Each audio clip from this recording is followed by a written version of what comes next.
So the role of the United Kingdom and the work that the Prime Minister Keir Starmer has been doing has been in putting that coalition of the willing together. That's why you saw that's him. An answer to a different question. That's why you saw him at the G20 summit. Talking with President Macron, talking with Chancellor Merz from Germany. President Trump wasn't at the G20 summit. It's really important that the coalition of the willing are working with President Trump. Did he consult us? We have been clear that there are elements of the peace plan that he has proposed that are essential for a just and lasting peace. It does require some additional work. I don't want to preempt the conversations that will be happening in Geneva today amongst the national security advisors with Ukraine there. But, we do need to try and seize this moment in order to take some steps that get us closer to securing that ceasefire and to be delivering that. From the first exchange, Trevor Phillips exposes a striking contradiction. The UK claims influence, yet cannot confirm even the basic fact of consultation. Alexander's language becomes noticeably defensive, filled with abstractions about coalitions and moments rather than concrete answers.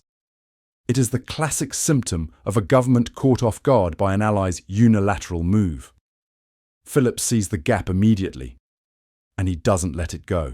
I'll come on to the substance of it in a moment, but OK, I can understand that maybe the Cabinet didn't know, but presumably the Prime Minister was warned this was coming. So the Prime Minister has a very close relationship with President Zelensky and works closely with Donald Trump on this, because the only way that we're going to actually get a resolution to this conflict is by international powers working together to put pressure on Russia.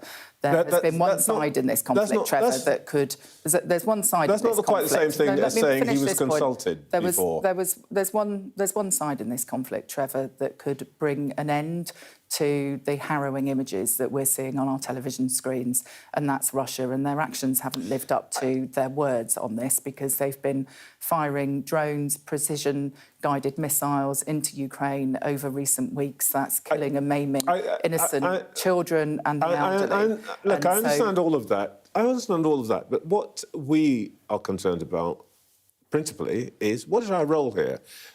We're expected to play a part as a country, and I suppose what I'm really wondering here is, though we claim to be the Americans' closest allies, they didn't consult us, did they? So the role of the United Kingdom and the work that the Prime Minister Keir Starmer has been doing has been in putting that coalition of the willing together. That's why you saw him... That's an answer to a different question. That's why you saw him at the G20 us? summit, talking with President Macron, talking with Chancellor Merz from Germany. President Trump wasn't at the G20 summit. It's really important that the coalition of the willing are working with President Trump. Did he consult us? We have been clear that there are elements of the peace plan that he has proposed that are essential for a just and lasting peace. It does require some additional work. I don't want to preempt the conversations that will be happening in Geneva today amongst the national security advisors with Ukraine there. But, we do need to try and seize this moment in order to take some steps that get us closer to securing that ceasefire and to be delivering that just and lasting peace. I'm hearing the intention here, but it's pretty pointless, isn't it? If the Americans don't think we're important enough to consult before they launch this on the world, what is the point of going to Washington? What is the point of going to Geneva? Because our voice doesn't count with them, does it?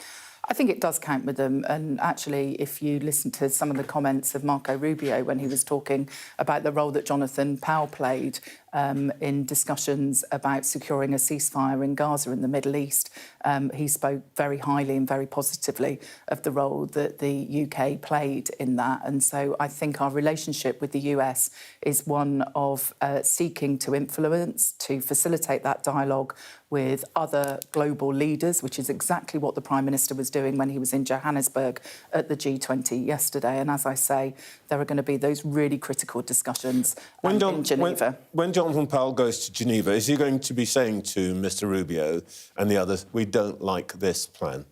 What he's going to be saying is that we believe that there are elements of that 28-point plan that are essential for a lasting peace, but there is some more additional work that is required on it. On what elements? So I think you would have heard What have we got doubts you would have about? heard the Prime Minister yesterday, talking about the need for Ukraine to have their own capacity to defend themselves in terms of whether there are any caps on the size of the military and the defence forces in Ukraine. I think that's something that the Prime Minister has said that, Ukraine needs to be in a position, if we get to a ceasefire, where they can protect their civilians and secure the peace for the long term. It's quite a curious objection, because actually, as I understand it, the number in the plan is 600,000, which is more than Ukrainian troops, which is more than the number they had before the war. But let's just deal with the broad prospects here. If the Ukrainians say they aren't going to play ball with this, the Americans say, OK, well, fine, we'll wash our hands. Do you think Europe can step in? Do we have the capacity to fill in for American military hardware and intelligence? I think what we have seen is that Donald Trump, the President of the United States, alongside European leaders, believes that there can be a path to peace. On that, we are united. We are planning for what our role might be in the event that we can secure that ceasefire and there is a peace agreement. It's, one of the elements of that 28-point plan is about the security, backup, if you like, the security guarantee that America would play. And so this has got to be an effort that is an international effort led by Ukraine about what is right for their country and their country's future. The discussion exposes an unsettling reality. The British government is trying to project an imaginary worldwide influence. The obvious vulnerability at the core of the UK's foreign policy under Starmer is revealed by Trevor Phillips's probing, which breaks through the diplomatic haze. A minister would be able to respond to the most basic question if Britain had actually played a major role in influencing Trump's proposal for Ukraine.